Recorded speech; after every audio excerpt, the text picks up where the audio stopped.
A'udzu billahi minasyaitonir rajim. Bismillahirrahmanirrahim.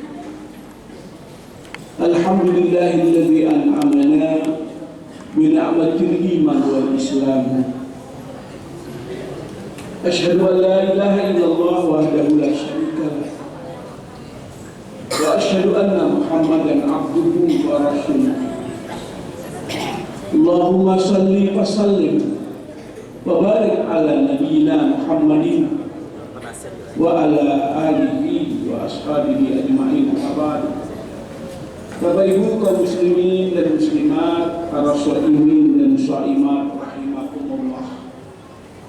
Syukur alhamdulillah pada hari ini kita sudah memasuki hari yang ketiga di bulan Ramadan di tahun 1444 Hijriah. Kita berharap pertemuan kita dengan bulan Ramadan kali ini sesuai dengan bertambah dan meningkatnya usia kita, diharapkan juga bertambah meningkat semangat dan penghayatan kita kepada nilai-nilai Ramadan tersebut. Di dalam Al-Quran,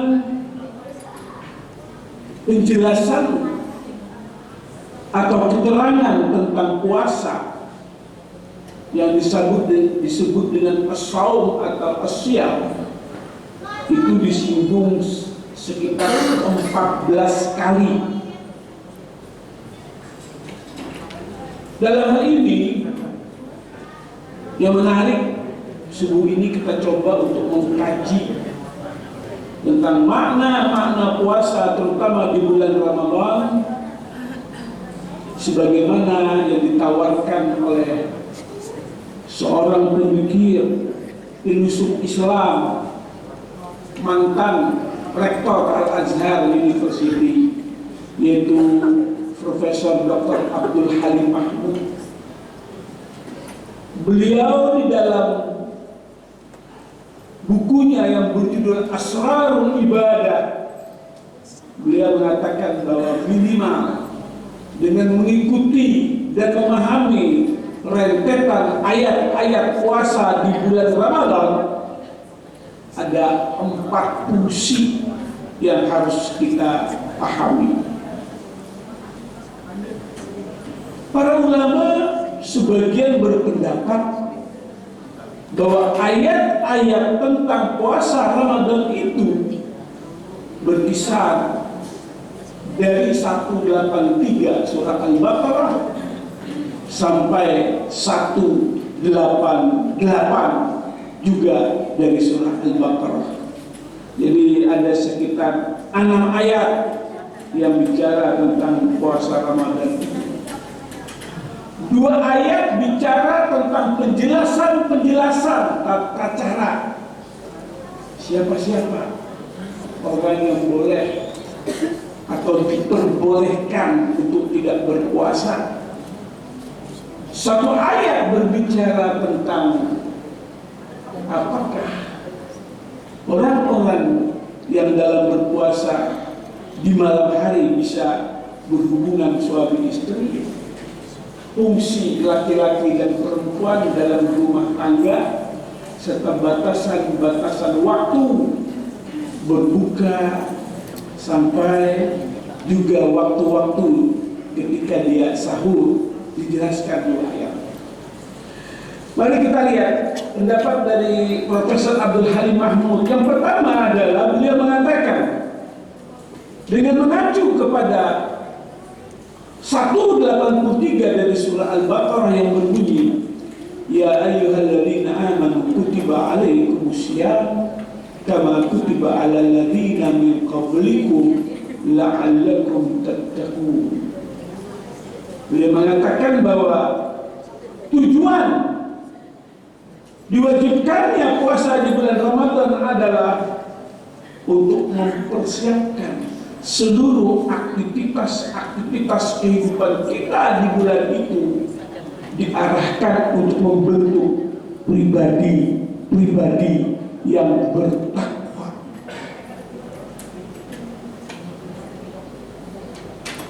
Memang seluruh isi Al-Quran sesungguhnya adalah untuk orang yang bertakwa. Seluruh ibadah-ibadah di dalam Islam untuk membentuk pribadi-pribadi yang bertakwa. Tetapi pada ayat 183 dari surah Al-Baqarah ini, penegasan tentang tujuan bertakwa itu dengan tegas secara tersurat disebutkan untuk tujuan-tujuan kita melaksanakan puasa di bulan Ramadan tersebut. Pada bagian-bagian awal dari Al-Quran pada surah Al-Baqarah setelah surah Al-Fatihah, di sana disebutkan Alif Lam Mim dzalikal kitabu la raiba fihi hudal lil muttaqin. Jadi seluruh isi Al-Quran itu sesungguhnya adalah petunjuk-petunjuk bagi orang yang bertakwa. Bapak Ibu, saudara-saudara sekalian, saya kira sangat familiar, akrab sekali dengan istilah takwa ini. Ada 300-an kata di dalam Al-Quran yang menyebut tentang takwa tersebut. Ada beragam pendapat para ulama, para ustadz yang memahami tentang takwa tersebut. Secara sederhana, ada yang menyebutkan takwa itu adalah takut kepada Allah. Ada yang menyebutkan takwa itu adalah ketaatan kita kepada perintah Allah dan menjauhi larangannya. Semua definisi itu tidak salah, tetapi belum mencakup tentang apa sumber ketakwaan itu, apa pangkal dari ketakwaan tersebut. Saya membaca satu perkembangan yang bagus sekali dalam tafsir. Ada sebuah tafsir yang menarik di zaman modern ini, ditulis oleh seorang wartawan, pemikir, mu'alaf, yang nama awalnya adalah Leopold Louis, orang Austria. Dia masuk Islam berganti nama dengan Muhammad Asad.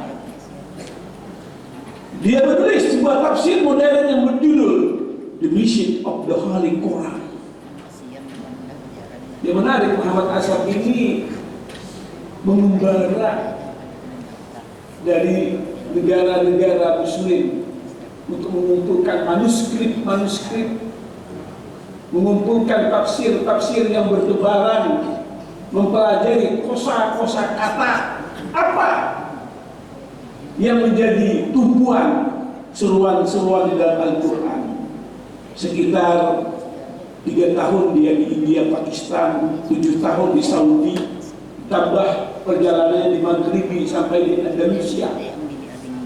Nah, ketika dia menafsirkan tentang ayat dzalikal kitabu la raiba fihi hudal lil muttaqin, dia kumpulkan pengertian takwa itu.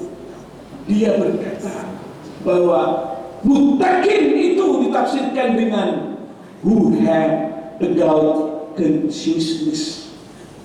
Kira-kira terjemahan bahasa Indonesianya adalah orang yang memiliki semangat kebertuhanan yang tinggi. Itu muttaqin, kata beliau. Itu muttaqin, orang yang memiliki semangat ketuhanan yang tinggi. Dasarnya, fondasinya adalah orang yang mengerti dan memahami, orang yang menyadari bahwa Allah itu adalah omnipresent. Yang dia maksud dengan omnipresent adalah tafsiran terhadap wa huwa ma'akum aina ma kuntum wallahu bima ta'maluna basir. Ada kesadaran kapanpun, dimanapun kita disertai Allah. Kapanpun, dimanapun, seluruh perbuatan kita dilihat, dinilai oleh Allah Subhanahu wa Ta'ala. Singkat kata, ketakwaan itu, kata beliau, adalah orang yang menyadari tidak ada ruang, tidak ada tempat, tidak ada waktu lari dari pengawasan Allah Subhanahu wa Ta'ala. Itu kesadaran kebertuhanan yang tinggi. Itu yang beliau katakan adult consciousness. Kapanpun, dimanapun, gak bisa lari dari pengawasan Allah. Ada kesadaran Allah selalu melihat kita. Itu akar, itu dasar, kata beliau, dari ketakwaan tersebut.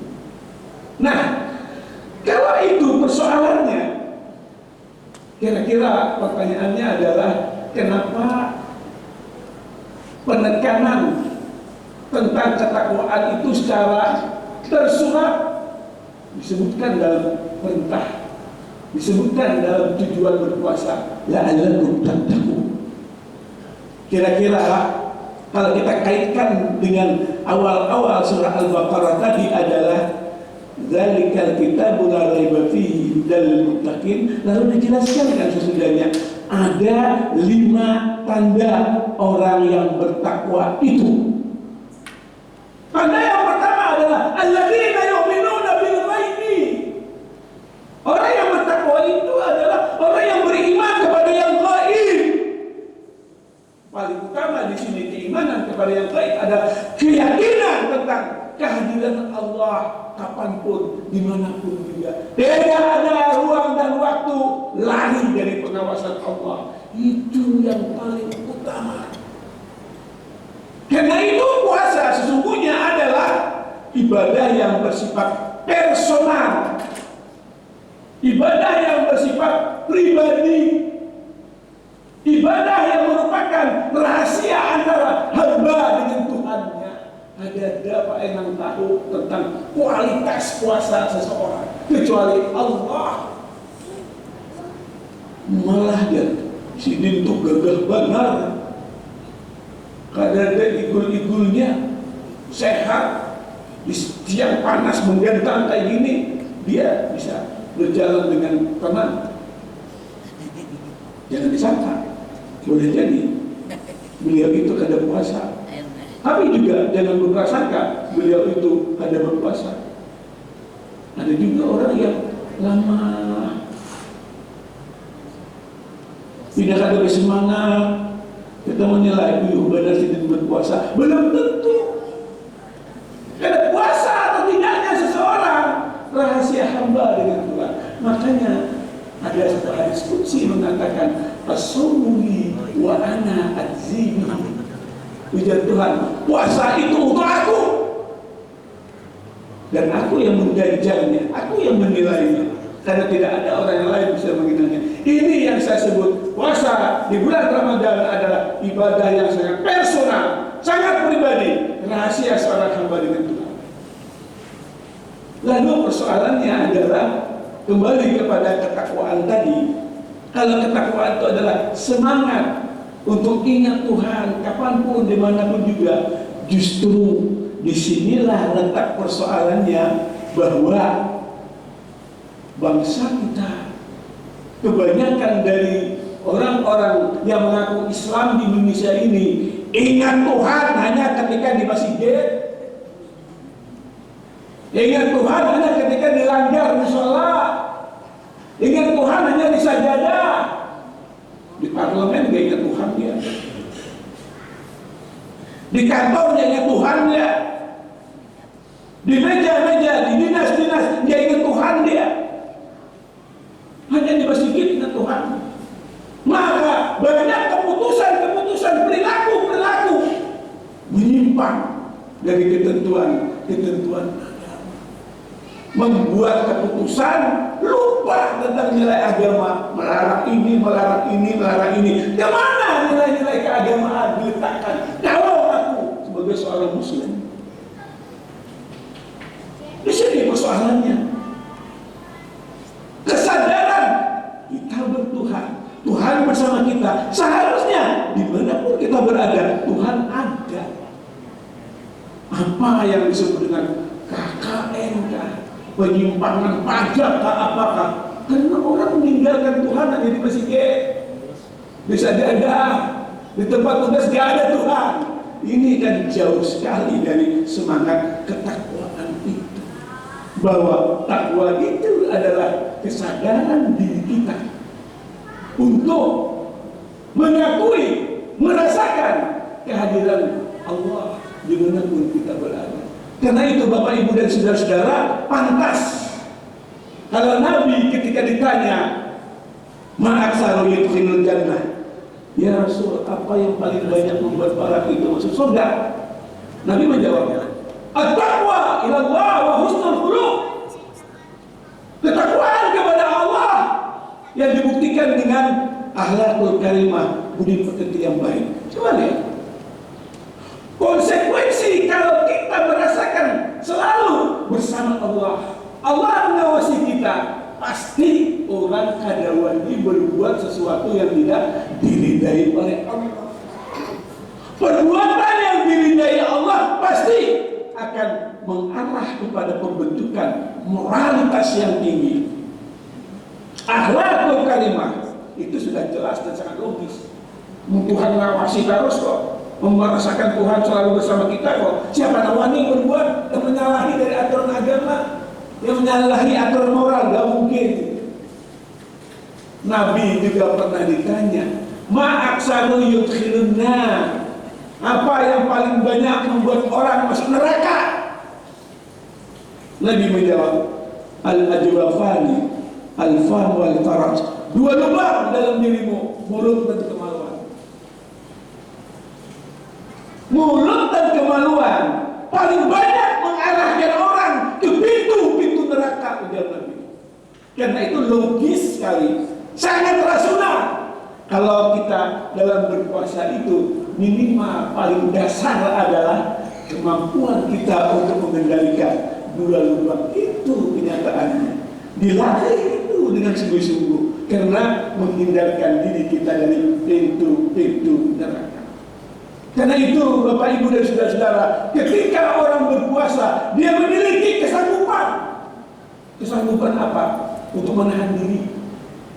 Kesanggupan apa? Menunda kepentingan yang bersifat sesaat demi untuk tujuan mulia jangka panjang. Dan di situ sebetulnya inti takwa itu.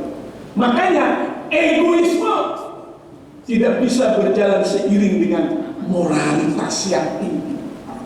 Orang yang melanggar perintah agama, orang yang tidak tahu tentang nilai-nilai keagamaan karena tertarik oleh daya tarik dunia, oleh tertarik daya tarik nafsu, itu semua adalah orang-orang egoisme, orang-orang yang ego, yang tidak mampu mengendalikan diri, tapi terjebak ke dalam kepentingan sesaat, dan bisa dia melahirkan moralitas yang tinggi.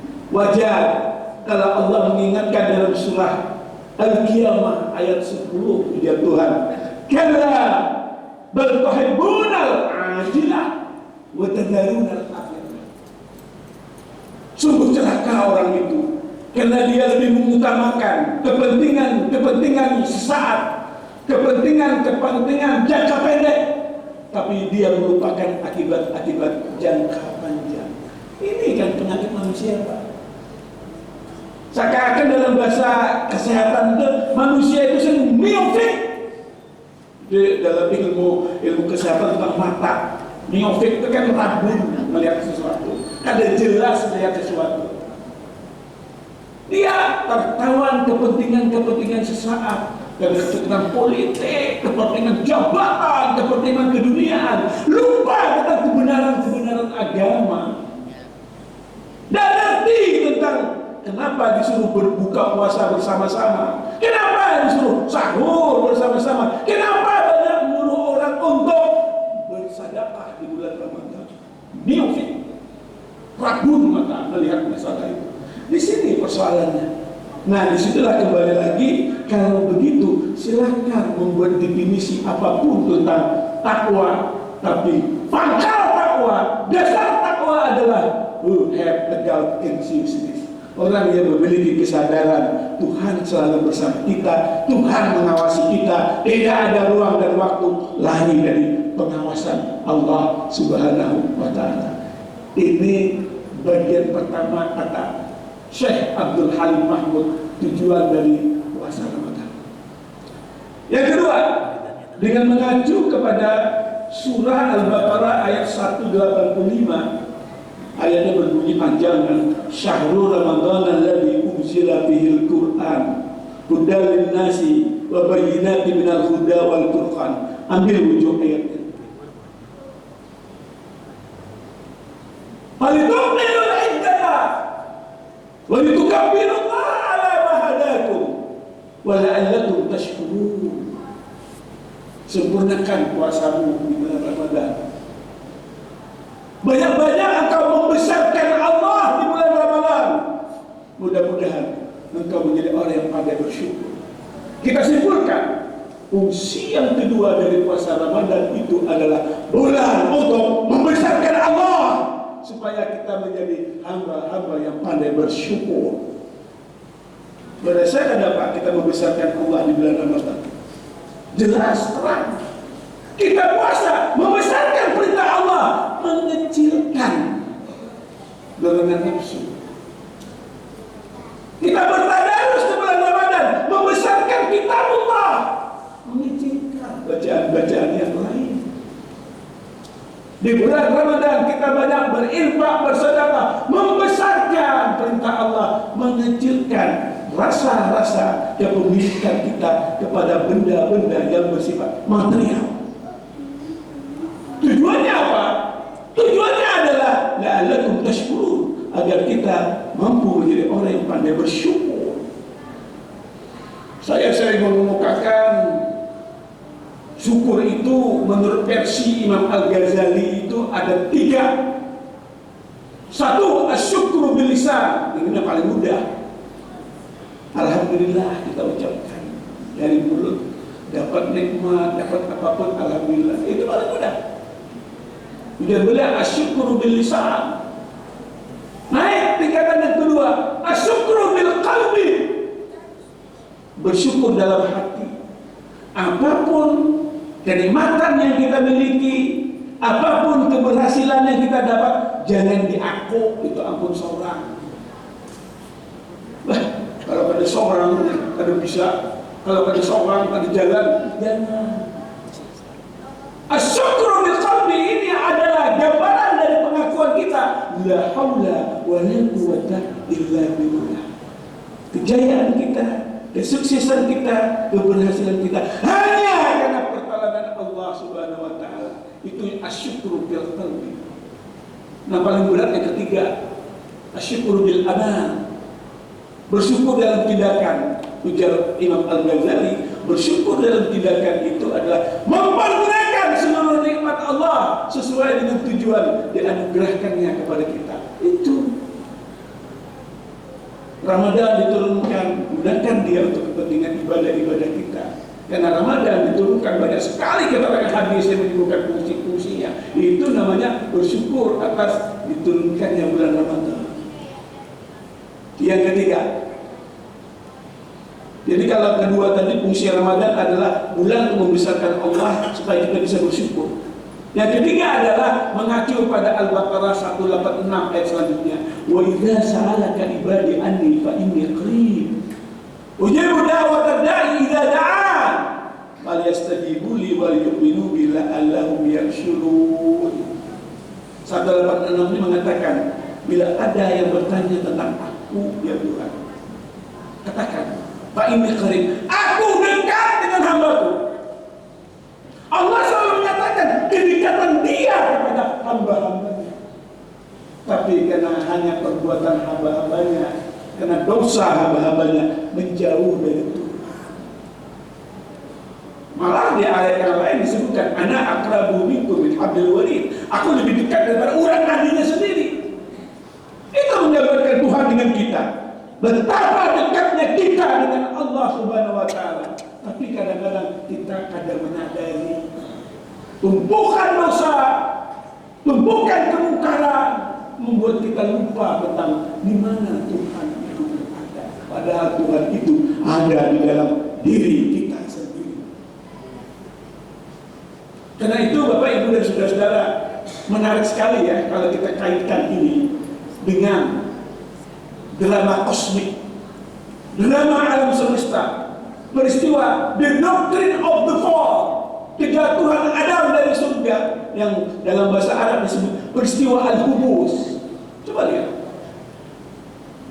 Drama ini menyatakan betapa dekatnya Tuhan dengan Nabi Adam dan Siti Hawa. Ketika beliau berdua ada di surga, bagaimana cara Tuhan berbicara kepada mereka? Ya Adam, uskun anta wa zawjukal jannah wa kula minha ragadan haitsu syi'tuma wa la taqraba hadhihi syajarah fatakuna minadh dhalimin. Menarik sekali kalau kita ayat ini. Adam, tinggallah engkau di surga ini lawan istrimu. Makan apa saja yang engkau kehendaki di sini boleh. 99% boleh. Satu yang tidak boleh, jangan kau dekati pohon ini. Bila kau dekati pohon ini, kau termasuk orang yang zalim. Kada tahan, kada mampu mengendalikan diri, kada mampu untuk mengikat dirinya, tidak didorong oleh nafsu ingin bertambah lagi. Kada mampu mengendalikan keserakahan yang ada dirinya, menjadi peluang bagi iblis untuk menggoda. Terjatuhlah dia dari surga. Terjatuhlah dari tawaran palsu.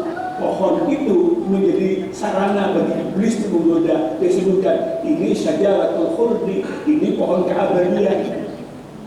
Serakah Ibrahim hendak terus berada di surga karena diberikan kepada Nabi Adam itu bisikan-bisikan berburuk sangka kepada Tuhan. Ikan damai adalah was di surga ini. Kenapa ikan dilarang mendekati pohon ini supaya ikan tidak berlawasan di sini, tertipu dia. Nah, ketika Adam terusir dari surga, lihat, perhatikan bagaimana cara Allah memanggil. Ujar Tuhan, wa nadahuma rabbuhuma alam anhakuma antil kumas syajarah. Wa nadahuma rabbuhuma, Tuhan menguciaki mereka berdua. Menguciaki itu artinya jauh, ada lagi dekat. Dia sudah terlempar dari hadapan Allah Subhanahu wa taala. Dia jauh karena dosanya. Wa nadahuma rabbuhuma alam anhakuma antil kumas syajarah. Padahal dulu aku melarang kamu jangan mendekati pohon itu. Nah, kesadaran kejatuhan Adam dari surga seharusnya menyadarkan kita setiap kali datang bulan Ramadan.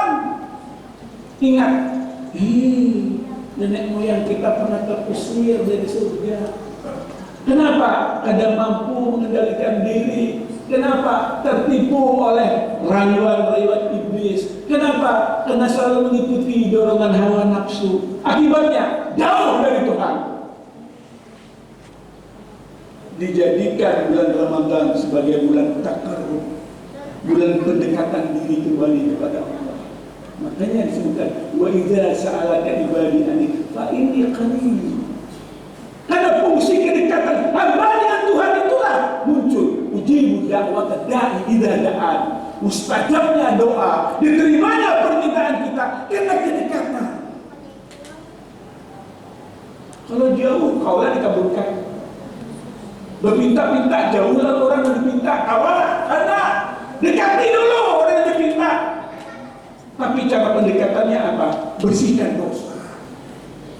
Karena yang menyebutkan jauh dari Tuhan karena tumpukan-tumpukan dosa.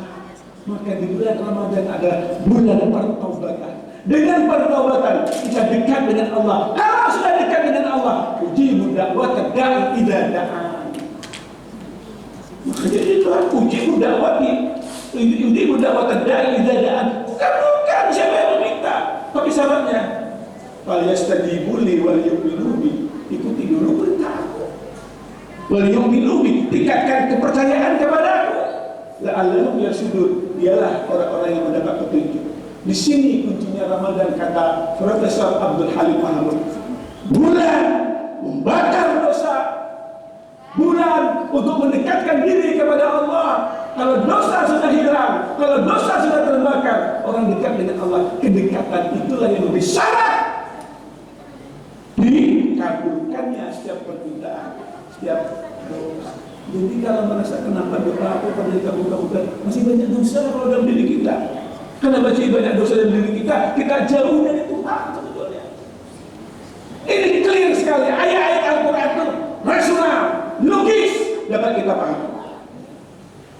Nah, yang ketiga, yang keempat adalah dia loncat dari 186, loncatinya 187, karena 187 banyak bicara tentang persoalan-persoalan syarat-syarat orang berpuasa.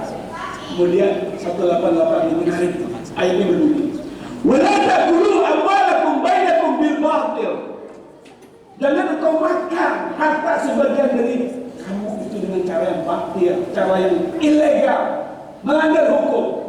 Wajudlu biha ilal hukam litakulu fariqam min amwalin nas bil ismi wa antum ta'lamun. Apalagi mencoba-coba menyogok hakim supaya menang dalam sebuah perkara, padahal kau tahu itu salah. Mengagetkan, Pak. Rentetan ayat-ayat puasa ditutup dengan kalimat larangan melanggar hak orang lain.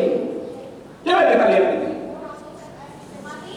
Kerusakan bangsa kita, kasus numpang pajak dan segala macam. Saya tahu nanti urusan 300 triliun itu kemana duitnya itu. Ini kan di sini. Hak-hak orang lain tidak diperhatikan, dilanggar. Keputusan-keputusan para hakim, mulai dari MK sampai ini, tidak lepas dari sorotan. Apakah? Waktu dulu biha ilal hukam. Mungkin dapat sorotan, dapat ini segala macam. Luar biasa ya. Kalau tadi semangat takwa adalah kesadaran Tuhan bersama kita, kesadaran itu harus membentuk pribadi-pribadi. Jangan makan orang lain cara tidak benar. Ini yang keempat, jangan melanggar hak orang lain. Bayangkan, makanan ada di meja kita, itu kan halal. Minumannya ada di gelas kita, itu halal. Suami, istri kita halal karena hasil pernikahan. Tapi di bulan Ramadan, kendalikan diri, jangan melanggar. Tapi itu pelajaran kita dari puasa selama 12 jam di siang hari. Yang halal saja. Kita mampu untuk mengendalikan diri, apalagi yang haram, gitu lah. Apalagi yang haram, mampu kita mengendalikan diri. Ini yang menarik pelajaran dari puasa Ramadan itu. Makanya 4 hal ini itu yang menarik. Nah, perjalanan kita untuk melaksanakan puasa Ramadan itu sesungguhnya adalah tujuannya bukan untuk kepentingan Allah. Tujuannya adalah untuk membentuk moralitas kita, membentuk pribadi kita. Nah, karena itu maka menarik sekali lah. Kalau di dalam Islam itu biasanya dibagi 3-3, Pak. Orang puasa itu kata Imam Al-Ghazali 3 tingkatannya. 1, puasa awam. 2, puasa hawas, puasa khusus. Dan ketiga, puasa hawas.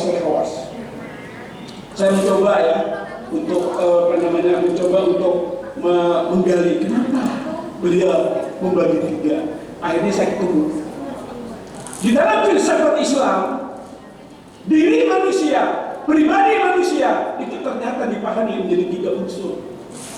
Ada unsur jasmani, ada unsur nafsani, ada unsur rohani. Jadi diri kita ini ada yang bersifat awak, ada yang bersifat jiwa nafsu, ada yang bersifat rohani.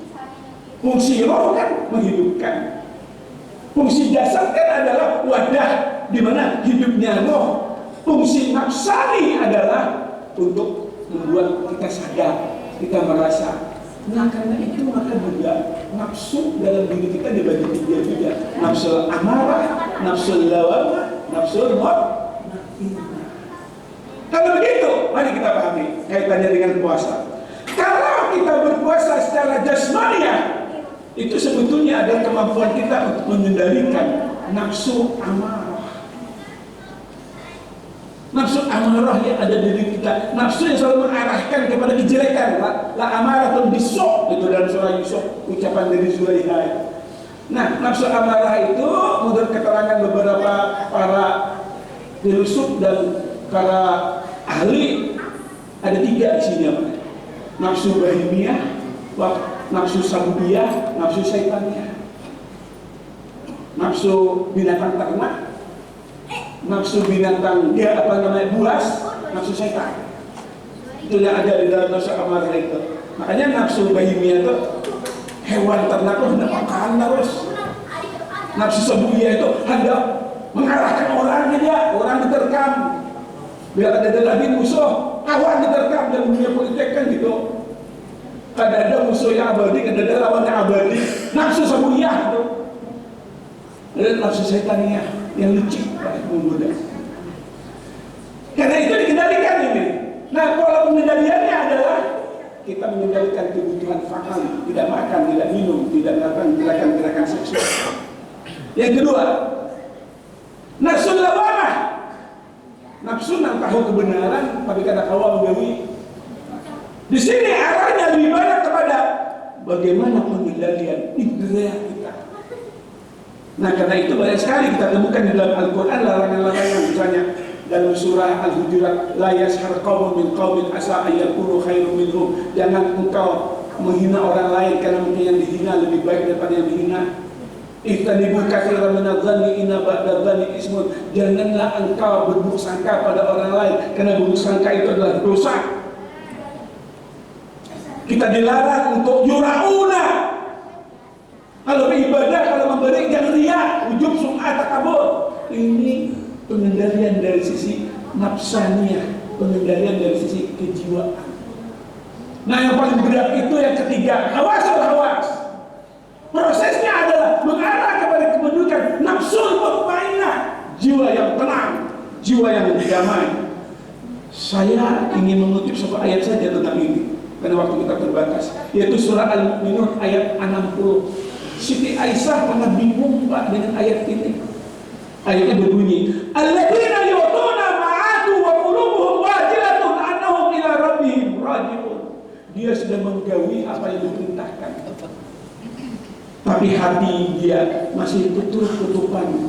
Hati dia masih ragu karena dia nanti akan dipanggil menghadap Allah Subhanahu wa ta'ala. Loh, kenapa ayat ini bicara seperti ini? Siti Aisyah bingung, ya Rasul, ini ayat di mana? Apakah mereka orang munafik? Nabi mengatakan, tidak ya Aisyah. Ayat ini bisa menunjukkan ketinggian kepribadian orang tersebut.